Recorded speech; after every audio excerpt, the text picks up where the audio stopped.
Yo, what's going on guys, it is Foxy98 here and welcome back to a brand new video and the start of the F1 debate for 2025. If you guys end up enjoying today's video, feel free to drop a like and subscribe to the channel if you're new around here as well. And finally, Formula 1 is back again for a brand new season and we can talk about each and every Grand Prix. As of course, you may have seen these videos before, you may have never seen these videos before. So basically, at the end of every single Grand Prix, I will go ahead and ramble on for a good period of time, basically just giving my thoughts and opinions, firstly on the Grand Prix, how each and every single team did, if there's any other bit of news afterwards as well, and then of course I'll give some wild prediction for the next Grand Prix. Obviously as well, in all these F1 debate videos, again, if you've never seen them before, if there's any sort of major incident which is controversial in terms of the penalty given or so forth, then we can go ahead and grab the video of that and I'll slow it down in my editing software to kind of see if the decision was right, if it's wrong, and basically just give my opinions on it. So let's get straight into it then with, of course, the Australian Grand Prix. So, first things first, what did I think of the Australian Grand Prix? I thoroughly enjoyed it. I thought it was a really, really great race and a great way to open a brand new season in Formula 1, or start a brand new season in Formula 1. Of course, it was a bit of a deceiving race to kind of start with because practice was so sort of up in the air with where the teams were and what the pace was, and I sort of didn't really know fully who was where. You know, I was sort of just like, are you the fastest, or are you slow, or are you good, or are you bad? Because obviously we saw FP1, I don't even remember FP1 off the top of my head, but then it was like Leclerc was quickest in FP2, and I'm like, alright, Ferrari got a bit of pace here, 10th up, and decent long run pace, and then FP3, and it's like, right, you know, George and Max got some great pace, and then qualifying came along, and freaking bam, comes McLaren and goes, shove your predictions up your ass because we're the best team out there. We'll slap 4/10 on you, see how you do. And that was kind of just like, right, okay, cool, awesome. Cheers for that. And then, of course, we come to the race itself where it was just wet, wild, and chaotic, really, full of spins, crashes, safety cars, but no red flags, which I was actually very surprised about. Also, though, what I will say is I'm very happy that there were no red flags, because waking up at 4 AM in the morning to watch the Grand Prix, I didn't really want multiple red flags, so it actually got to a stage where everything finished by like 6:30 AM in the UK, so I was able to go to bed for another 2 hours and get some more sleep back. So hey, it's a win-win all round, but I still got it in me. Let me know in the comment section down below. I put a post out, I think, on my Instagram, and I basically posted a picture that showed that I was awake at 4 AM to watch the Grand Prix. Let me know in the comments, do you wake up early for the Grand Prix and then watch them live, or do you watch the reruns at a suitable time in the morning to watch it? You know, are you like one of those that like turns off your phones and then goes onwards and does it that way? Because for me, I'm one of those people where if you're watching a Formula 1 race, it's only live once. You gotta be there, right then, in the moment, okay? And it did obviously mean that I was kind of overreacting and screaming a little bit when the rain came down the second time and everyone went off on their dry tyres and both the McLarens went off, and I was like, oh my shit, and then I was like, wait a minute, it's 5 AM, I need to shut up. So that was kind of where we're at with things. But the race itself, as I kind of sort of gelled onto, was a very fun race. I really enjoyed it. It almost got very stale at one point, but Fernando Alonso's crash kind of elevated that. Of course, the two McLarens locking out the front row of the grid, we kind of knew that they were the pre-season favourites. I was a little bit surprised at the gap between the McLarens and Verstappen, Russell, and, I mean, the Ferraris were nowhere. We'll talk about Ferrari afterwards. Viva la Mercedes. Can't even get the badge right. It's the opposite way around as onto these. By the way, shout out to the Mercedes Adidas merch, because you can kind of see it. It's absolutely sexy. I do have a Ferrari shirt on the way though as well. So, you know, that'll probably be the first time ever that on camera I will be wearing something that's not Mercedes merch. But hey, I'm representing my team and I've got to represent my driver too. My driver's now at a different team. Anyway, going way off topic, as I always do in these. So, the thing is, right, is McLaren's pace in qualifying was kind of not really shown until Q3. Obviously, we know kind of now where that's come from, and I'll talk about it a bit more when I go into the teams in detail. But obviously, the front row lockout was there. We obviously had the race itself. Obviously, it was a delayed start or an aborted start with Isaac Hadjar's spin on the formation lap. Obviously, crashed on there. I've got a few things I want to talk about to start with, and that's to do with Isaac Hadjar, okay? First things first, I thought he had a brilliant rookie weekend. And I know he didn't even complete a racing lap and spun out and crashed on the formation lap. And I know that we sort of laughed and bantered heavily about Lance Stroll in the Brazilian Grand Prix when he failed on the formation lap. The thing with the Stroll one is it's just so much more embarrassing than the Hadjar one. Both of them are as, embarrassing incidents. The Stroll one way more than the Hadjar one. But what I'm trying to point out here is two things. Firstly, I felt like it was a bit wrong to have so much screen time of Hadjar crying in his helmet. Like, we get it. He's made a mistake. We can see that he's upset. And that first sort of camera angle that they pan to where he's on the track, with his, you can tell he's crying. He's got his, obviously, his hands in his, going through his visor. And you can tell that he's obviously got a tear in his eye here. And I get it. It's his very first ever Formula One race. And this is what he's been building to. This is his career, that he's finally taken the step to Formula One. And he spun out on the formation lap and doesn't even get to complete a lap. And obviously it's super embarrassing for him. And he'll know that the whole team are so excited, so hyped and ready to go for a brand new Formula One season. A fresh start, a new beginning.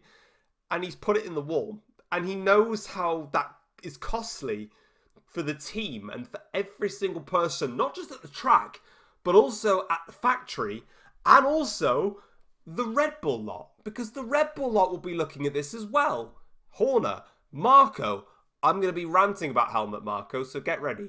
But Horner, Marco, the Red Bull hierarchies, they'll be looking at what their rookies are doing in the other team, because there is a chance that they can then, as we've seen a lot recently, pull them into their main team. So of course he's going to be sad and depressed about it, and I get it full-heartedly. But the fact is, I mean, for me, all we needed to see was obviously him out of the car and obviously upset. We get it. The fact that we see for a good 30, 40 seconds, maybe even a minute, of him just walking through the paddock before Anthony Hamilton came up to him, just still in the same motion of just crying. I don't need to see that. I understand that it's an emotional moment for him. But again, I don't, as a viewer, I don't need to see that. I get it. He's upset. He's had a really embarrassing moment. You don't need to press that moment to all of us to see for a very long time. The bit that was the needed bit in that entire paddock walk was Anthony Hamilton coming over to Isaac Hadjar. Obviously, Hadjar is a massive fan of Lewis Hamilton. He's been so heavily inspirational for Hadjar in his career. I thought it was an absolutely lovely moment from Anthony Hamilton to go over to Isaac Hadjar and to just say, look, mate, this is the first race of your season. It's an embarrassing moment, but you've got such a bright future and a bright career ahead of you. And I just, it warmed my heart to just see, like, Formula One is full of bitter, hot-headed rivalry, but in the heart of it all is a family, and everybody there is a family. You look at, for example, the crash that Romain Grosjean had in Bahrain 2020, and you're just like, every single person in that, there was not one person in that paddock that was thinking about anything else but the health and safety of Grosjean in that time period. The whole paddock stopped and went, Formula One is out of the way. A family member's hurt here, So for Hadjar to have that support from Anthony was just so lovely to see. To then have the pure hatred of, apologies, I don't tend to swear much on the F1 debate. I don't really have a rule on it, but I'm going to. Going from the heartfelt love and support of Anthony Hamilton to the massive wanker that is Helmut Marko, that is just like, calls out Hadjar to go, that moment where he's walking through and crying through the paddock was just really embarrassing. Like, I'm sorry. I'm sorry, and I don't like to go off and I don't like to ramble too much about it, but the faster that Helmut Marko's not anywhere near Formula One and in the spotlight, the better the world will be. Like, I genuinely, if there's a person that I hate most in the Formula One paddock, apart from Mohammed Ben Sulayem, is Dr. Helmut Marko. Honestly, there's so many ways I want to describe him, but YouTube will just demonetize me for the type of swearing that I can use in this, because ultimately, Helmut Marko is a massive see you next Tuesday, and I cannot stand the guy. Like, ultimately, that's a position where you need to be supporting your young driver. This is a young driver, like I've just explained for the last 10 minutes, that's come into the sport, had a really heartbreaking moment on his debut, and all you can do is say, oh, well, he was just crying. That's just embarrassing. Like, we're not 20, 30 years ago where that is the case. You know, we're in a period now where people have different feelings. People have got different emotions. You know, people have different mental stabilities. The point is, Marko, whether you like it or not, the fact is 20, 30, 40 years ago, men were perceived as big, strong men that have no emotion, that are always there to be the hero, to be the savior. No, I don't know if you understand this, Marko, but there are people now out there that you actually do need to realize have a mental health, have a different mentality to what you think they are. You know, we think that men are these big, strong, muscly, protective men that will fight and battle and do all this bullshit.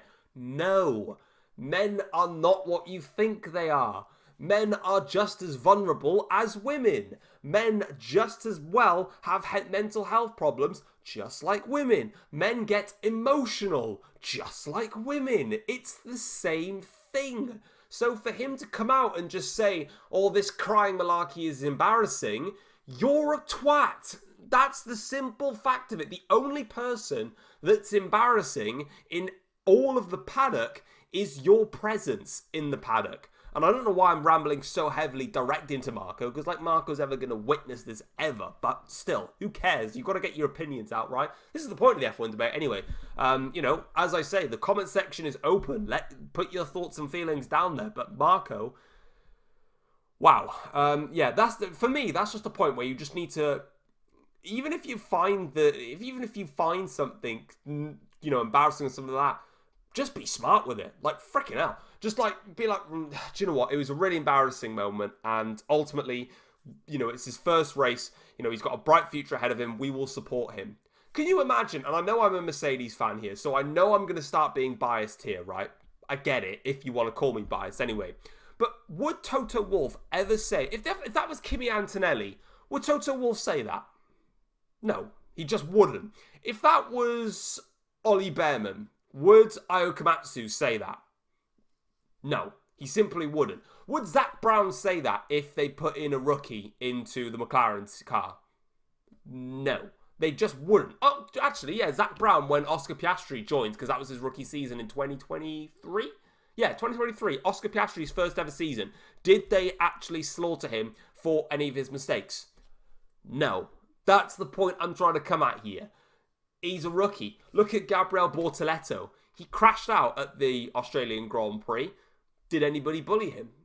Bully him, Jesus. Did anybody call him out? But yet Helmut Marko wants to first of all start by saying that Bortoleto is a B-graded driver. So he wants to automatically just start shouting at a rookie, talking about the greatness of Hadjar, for Hadjar to crash and then be really upset about it, to go, Hadjar is embarrassing, but then Bortoleto is a B-tier driver, and we have an A-tier driver. Shut the fuck up. No one cares about what you need to say. You are irrelevant, you are pointless, and the quicker that you're no longer at a Formula 1 event, the better F1 will be, because you're a dick, and I can't stand you. So that's my sort of rant there on Helmut Marko. I had to. Like, as soon as I saw that, it just boiled my blood, man. I can't stand him. If you actually like Helmut Marko, geez, what's happened to you? What has happened to you? But obviously, that incident with Hadjar was very, very upsetting. But I think it just showed as well in that Grand Prix that those moments, they didn't catch out just rookies. Hadjar was caught out. We had, what's it called? Bortoleto was caught out. Carlos Sainz was caught out. Fernando Alonso, a two-time Formula 1 world champion, that apparently there's this silly meme going around that he's a rookie. Don't know where that came from. I think it was to do with like the rookie table that they did in like an F1 an F1 YouTube video, and they talked about Alonso jokingly being a rookie. So even Alonso, who's a rookie, gets I don't even understand the reference, I'm not gonna lie. Even Alonso gets caught out in those conditions. It's such a difficult track to have wet weather because it's a temporary street circuit. It's not always used for that. It's used for loads of different racing categories with loads of different types of tyre compounds going down. The fact is as well is that the whole track is basically covered in different white lines for road markings and so forth. So they always say in the wet, stay off the white lines. You can't do that when all of the track is just covered in different dashes of white lines. So it was a really, really tricky race. So for anybody to, suffer or crash out, I saw all of the incidents. Sainz, you couldn't avoid it. It was just, Sainz, you can't avoid it. Jack Doohan, I forgot. Jack Doohan also crashed out on the first lap. He couldn't have avoided that incident. Kimi Antonelli, you wouldn't have seen it actually. It wasn't on the live broadcast, but I saw a lot of footage afterwards. Antonelli, right before Jack Doohan crashed, lost the rear end massively and almost crashed at that wall. Also, Antonelli did spin as well in that race. It's a really difficult Grand Prix, and all the drivers were tested to the absolute limits. But as the race got on, it sort of settled down quite a bit. Obviously, Verstappen made an error as well, locked up and let the McLaren go back through. And then it was almost like, right, the McLarens are way far up front. Nobody's pitting for dries. It's still quite hard to overtake, even though the DRS is enabled, because, again, you can't just, absolutely send it up the inside because the track is still wet. What I will praise actually though is the fact that the FIA allowed the DRS to be enabled, because there's too many times in a wet race where it gets so stagnant, so boring and so stale because you just can't pass. It was nice to see that while the track was drying a little bit and the grip and the confidence in the drivers was there and the visibility more so was there, that the FIA literally did go, this is fair enough, you can have DRS, go on. And they let it happen, and I'm full praise for it. And then obviously the Alonso crash sort of sparked everything into life a bit, with the pack bunched up, everyone going on to dry tyres, and then we had the restart, and then we obviously had the incident with the rain coming back out, and obviously Piastri and Norris going off, and I've got to say, that was so unlucky from Oscar Piastri in that Grand Prix, especially the moment when he went off, because you could just see it, that he slid out a fraction wider than Norris, and I don't know whether he was trying to carry a bit more speed, but you could see that it took him longer then to rejoin, and he was on the wet grass for longer, and it just slid him off. And I mean, credit to him for not only getting back into the race after, about 1 million years worth of tractor training, as he called it, from his off-season at Clarkson's farm, but to get back on the track and to keep going till the end, and to score a P9, and to pull Lewis Hamilton's pants down on the final lap was, a testament to him as a driver. But obviously, Lando Norris won the Grand Prix, and quite convincingly. Looking at the teams going in one by one, starting things off with the McLaren, it was a faultless weekend for them.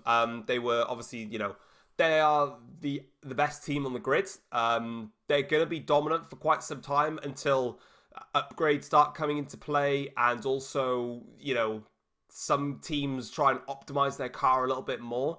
I think what surprised me the most about that weekend was, yes, the McLarens were outrageously fast, and it's quite clear that the actual performance is due to the ability to look after their tyres way better than anybody else out there.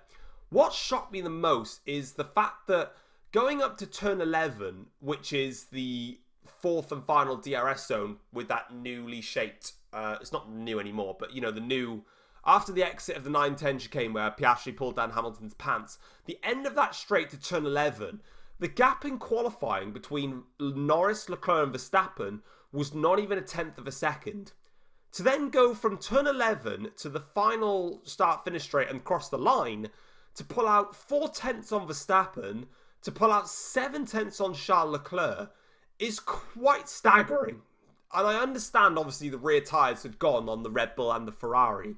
But that is an incredible amount of difference between the 4 teams. And it kind of shows that if the top, if the other 3 teams can find a window with these cars quickly that allows them to run with their tyres, at a decent temperature, every single one of those top 4 cars are right on top of each other. But they're not, because McLaren are just able to use those tyres brilliantly. And I mean, Mercedes said it, the W16 was running decently. Instantly, the Mercedes knew that their tyre temperatures were skyrocketing, and it was, no, McLaren are just too fast. We're going to manage our own race here. And sure, I mean, the one thing that I would say about McLaren, of course, Norris deserved the victory. He put in, probably for me, his best drive in Formula 1. And I know some people are saying, yeah, but he went off the track and slid around, and yeah, he did. But he slid off the track, recovered it, pitted at the right time. He had a great start. He had multiple safety car restarts. He was under attack from Verstappen. He was under attack from Piastri. It was one of the most trickiest conditions that you'll find yourself in. Remember the last time that Lando Norris was in a wet Grand Prix, starting from pole position at Interlagos? We all memed him because he absolutely threw it away. This time around, he didn't throw it away, and he had the composure of a champion in that Grand Prix. Because there have been times when drivers have gone off the track and they've won the Grand Prix in those damp and difficult conditions. Go back to Spa 2010, Lewis Hamilton in the McLaren. He was leading the Grand Prix in the dry. It then started to get wet. Lewis Hamilton slid off the track at the not the Lecombe chicane, the hairpin, the right-handed hairpin after the Lecombe chicane sequence. Can't remember the name of the corner. The one just before No Name. He slid off the track there when it started getting wet, and then actually hit the wall and came back on the track. And he was okay, and he won the race. That doesn't, it was still a super impressive drive from Hamilton. You don't need to be faultless in every single scenario. And in that point there, when they're the first 2 drivers on the track at that point, then, you're going to hit that wet patch and go off the track. If you want another example, people will say that Lewis Hamilton's victory in Silverstone last year was one of the best that they've ever seen from Hamilton in his career. Guess what Hamilton did in that Grand Prix? Let me think. He went off the track at turn 1, didn't he? And then came back on again after he got caught out by the wet weather. So did George Russell. Oh my God, wow, it's the same thing. Norris put in a brilliant performance out there, thoroughly deserved it, and testament to the team, testament to Norris. I'm gutted for Piastri. What I will say as well is I'm kind of pissed off that McLaren said, you know what, Piastri, can you just hold position for a minute? Why? I get that they were going through some back markers, so it made a little bit of sense here and there, but you've got 20 seconds gap to Verstappen. Let the man race. It's round 1 of the season. It is a bit damp and wet, sure, but Oscar Piastri is at his home Grand Prix. If you're going to start saying, oh, team orders for a second, and then when the gap's like 3.5 seconds, because Oscar just lost loads of time in that point in the Grand Prix, because he made a mistake somewhere as well. And then just to go, oh yeah, actually, do you know what, you're free to race now, it's fine, yeah, papaya rules, whatever, blah, blah, blah. What? Just let them race. You're 16 seconds clear. The only thing that's going to stop you from having the 16-second gap is your 2 drivers by crashing. They know how to race. Get on with it, in my eyes. It's round 1. I don't like it when they do that straight away. It just kind of annoys me, to be honest. But regardless, they absolutely thoroughly deserved it.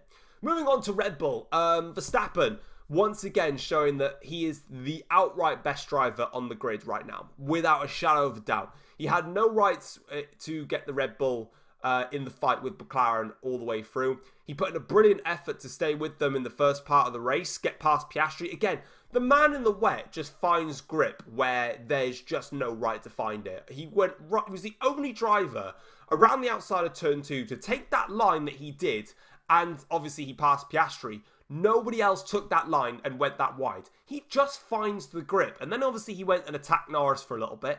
Obviously, he was at a point then when his tyres were overheating and he did lock up and go wide and get passed by Piastri. Yes, he got lucky with the safety car to get him back into play. And then at the end of the race, because obviously Norris went wide and got floor damage. But guess what? Yes, there was a lot of mitigating circumstances here. But that is what I'm talking about in terms of if you want to beat Max Verstappen to a championship, you've got to be perfect, because if you're not, he will be there and he will be a nuisance for you. So they had no right to be there, Red Bull, and he's just put in a stellar performance. As for Liam Lawson, welcome to Red Bull, because that was rubbish. As a second driver, look, I mean, it had a poor qualifying. It was always going to be hard in the race anyway. It's hard to overtake around Albert Park, let alone in the wet. Yes, there is DRS that's enabled, but again, it's still not quite super effective, because you can't at least use the momentum of the DRS to then brake late, because you're going to go off the track. I did also see as well, I'm not sure if Red Bull is still doing some experimenting. Verstappen in the Australian Grand Prix ran with the new front wing and nose. I saw Lawson running the old one. So I believe, as far as I knew, both cars were running with the new floor, because in testing, they swapped on day 3 with Verstappen to a brand new floor, new front wing, and new nose / wing. Now, Lawson, of course, never ran the upgraded parts on the Red Bull, so I don't know, in testing, I mean. I don't know if he ran the new floor in the race in Australia or if he ran with the old one. So there's still some experimenting going on there, but ultimately, he made a mistake on his qualified lap in Q1. He knows it. He said he should have gone off there. Is what it is. But bit of work to do there for Liam Lawson. The Red Bull's not quite there, but ultimately it was quicker than the Mercedes, and it was quicker than the Ferrari. So yeah, fair play to him. Moving on to Mercedes, my team right here, if I get it right this time around. George Russell had probably the most quietest podium finish in the history of Formula One, because I don't remember the camera panning through George Russell at any point in that Grand Prix. The only times I saw Russell was at the start of the race and the safety car restarts. And somehow, again, credit to George Russell, he ran his own race, he kept the car on the track, and when things went crazy around him, he took advantage of it and got a podium. Fair play. I can't complain about that. Kimi Antonelli, that kid's special. I'm just saying right now, that kid is special. That was a fantastic debut from Antonelli overall. I mean, he was the only driver that I saw that was making, before obviously the end of the Grand Prix, that was actually making overtakes on the track.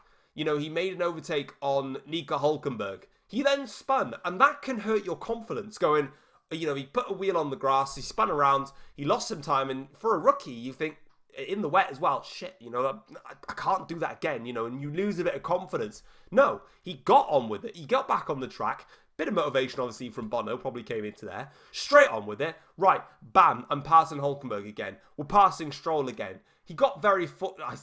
No, he's not fortunate at all. He got into the pits when it started to get wet again at the right time and made a massive benefit from it. And again, it wasn't shown on the live feed, but he did a fantastic overtake around the outside of turn 9 on Alex Albon on like the last lap of the Grand Prix.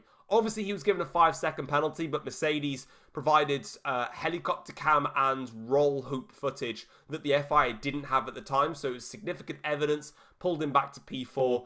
Amazing job. And he was actually really close to Russell, to the point where he probably may have overtaken Russell if there was like a good few more laps to go in that race. The kid's special, and he's only going to get better. I mean, he is a wet weather master. I mean, we saw that in F2 last year, so I've got nothing but praise for Kimi Antonelli. So Mercedes-Benz, it's a great weekend for them.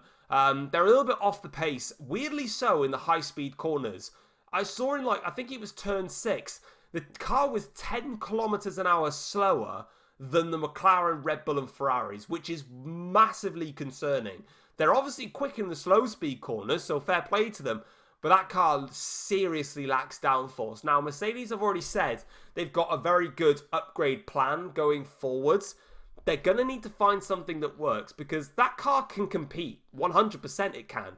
But the fact is, you cannot be 10 kilometers an hour slower in high-speed corners. Slow speed, all right, they're doing a good job there. No problem. If it was the Monaco Grand Prix, they'd be laughing. But it's not. You know, China coming up next. Turn 1 and 2 are... I say turn 1 is initially a high-speed corner, then it tucks to slower speed, and then turn 3 is all right. Turn 4 is, again, slow speed, you'll be okay. Then you've got a full middle sector of high-speed corners before a couple of slow-speed hairpins then to end your lap off. So you might be a bit worried there. Ferrari, moving on to the Scuderia. Wow, that is what you like to call a shambolic race weekend from Ferrari. Couple of things to note from Ferrari. Firstly, it's going to take them some time. They've obviously changed their concept dramatically. This means that they're going to need a bit more time to work on it. Charles Leclerc had a very quiet race until he then got passed by Tsunoda at some point. Then he repassed him. No, I don't think he even passed him again. I can't remember if Leclerc repassed Tsunoda again or not. But yeah, then it was a bit of a weird one for them. I mean, obviously it looked like Ferrari were quick. You know, they were fastest in FP2. Couple of things. Obviously, apparently, they made a mistake with the strategy. So whether they went a bit more towards the wet weather setup, I'm not too sure. There is another thing that started to come out, that Ferrari had to raise the ride height of their car because of excessive plank wear. If this is the case, and again, it could be speculation, I'm not really sure, there must be alarm bells ringing because you've had 3 days of testing. And obviously in testing, the report was Ferrari didn't run to optimize their setup for the Bahrain Grand Prix, for the circuit, sorry. It was just general setups across the board, not suiting that track. Realistically, if you're doing that and you're having to then raise the ride height of your car, that's not quite convincing, especially when you're talking about excessive plank wear. Obviously, there's been a lot of issues with the rear end stability of the Ferrari. Obviously, they were overheating their rear tyres. They lost 7/10, like I said, in 5 corners to McLaren at the end of the lap. It's also the same problem that Haas have got. Haas have obviously still got the rear end, like Ferrari do, the diffuser suspension, etc. So it's quite clear that there's a fundamental problem with that. If they can find out what the problem was and then, change it, then this should be fine. I think the thing that I want to say more so is I wouldn't get worried about the pace and performance of Melbourne, and I'll talk about it in my Shanghai prediction at the end of this debate. But if they can find it in the data, they should be okay coming into China. The tyre temperature situation, or the tyre wear situation, is a worry. But I think there's a lot more potential in that Ferrari that they failed to extract. Whether they tried to go down a wet weather route, whether they just made a mess up on it could have just been one of those weekends for Ferrari where they genuinely just completely cocked up the setup. And if they did, yeah, fair to them, they messed up. But I don't know, there's a bit of worries there. But I'll talk about it in just a second now. Aston Martin. It was a fairly quiet weekend for them. They did surprise me a bit in qualifying because I didn't expect them to be as decent as they were. Obviously, Alonso had a pretty fair race. He was stuck behind Pierre Gasly for the most of it. Obviously, his crash then, like I showed, anybody in those conditions is going to get caught out, even a 2-time world champion. Lance Stroll, though, he pitted at the right time, just like a couple of other drivers did. Bosch, fair play to him, P6. Not a bad day in the office. Bit under the radar from Aston Martin. Not really much else to say on them. I'm a bit worried that this is their starting block for 2025. And traditionally, their in-season development has been very poor. So, I don't know. I think they're going to find themselves in a bit of a tricky situation coming towards the next phases of the season. And this is also my worry as well. Now I'm shifting over to Alpine. Now, again, this could be circuit specific. Melbourne is a temporary street track. It's not a conventional racetrack. But Alpine looked very, very quick in testing. Also matching Williams. Yet, if I combine Alpine and Williams together, Williams had a fantastic race weekend. Alpine were quite muted, and the car didn't quite work. So, a couple of things to look at here, whether it was just the track layout and the circuit itself, or if it was something different. But a little bit of a worry for Alpine, in my opinion. But at the same time, it can happen. You can have great tracks and you can have bad tracks. As for Williams, though, obviously, they were really, really quick this weekend. I was super impressed with Albon and also with Sainz. Obviously, Sainz had a really poor Grand Prix, obviously crashing out on the safety car, which, again, an embarrassing moment. But as Sainz said, it was just a random amount of torque that came out from the engine at that point. And it obviously just sent him and he couldn't save. Again, one of those crashes where he couldn't save it at that point. As for Albon, though, his race was really, really good. And again, he benefited from the time that he came into the pits. And fair play to Williams, because James Vowles came on and also Sainz both spoke after the race saying that because Sainz had retired from the Grand Prix and then was on the pit wall, he picked the lap to get Alex in the pits when it rained again. And fair play. That's amazing teamwork from the group of them. But Albon had a brilliant race. I mean, he wasn't as quick as Tsunoda, but then at the same time, he had enough pace to stay in front of Hamilton in the Ferrari. Overall, Hamilton was way quicker than Albon, but ultimately, Hamilton didn't pass Albon. So, tough luck, in my opinion. That's how it goes. Racing Bulls. They've really surprised me, actually, Racing Bulls, because I looked at Racing Bulls come testing, and I thought they'd be like the 8th, 9th fastest team. But in Melbourne anyway, they found a lot more performance in that car. You know, Tsunoda had an outstanding weekend. He had a fantastic qualifying session. He had a brilliant race up until the second batch of rain came along and it went fully south for Tsunoda, and he ended up outside the points, which is really quite disheartening for Tsunoda because he put in a faultless weekend. He was incredible in qualifying. He out-qualified both the Ferraris. Best ever start if Tsunoda, I think, in general. But Red Bull at Racing Bulls, best ever start, or equals best ever start, or something like that for a start of the season anyway. Yes, he lost out to Leclerc at the start of the race. It wasn't a great start, but he had enough pace to stay in front of Albon, who obviously wasn't going to let Hamilton by. He then overtook Leclerc at one point when Leclerc spun, and, you know, he's just put in a faultless weekend, and obviously it just ended up going south because of the strategy. Unlike Sauber, where Hülkenberg's strategy went perfectly, and somehow Hülkenberg has now scored more points for Sauber than Sauber did in the entirety of the last season. That's Hülkenberg for you, all over. I will give a massive shout out, though, to Gabriel Bortoleto, because whilst he didn't have a great race, and obviously it kind of curtailed for him at that point, and I know Antonelli had floor damage in qualifying, because we saw that with the front bib that had snapped, because that car was sparking across the ground. To see Bortoleto, you know, Hülkenberg had a go in his qualifying, and we know how good Hülkenberg is at qualifying in general. He's amazing at it. He then crosses the line and he's fractionally behind Antonelli. And I'm not going to be biased here, but I'm going to be truthful here.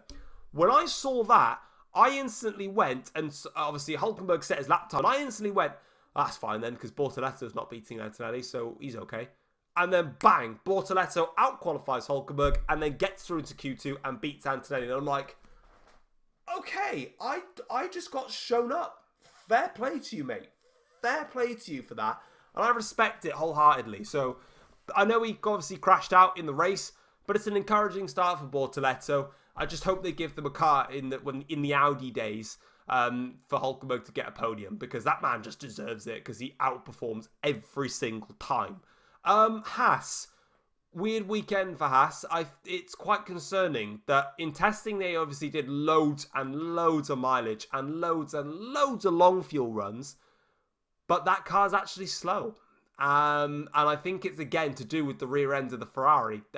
It's something that they use, and it's quite clear that there's an issue in that area because that car was just straight up slow, and it's a concern for them. So if they can't get it together, it's going to be a tricky season for them, especially now that a bunch of other teams have already started scoring points this season. So hopefully they can get their act together.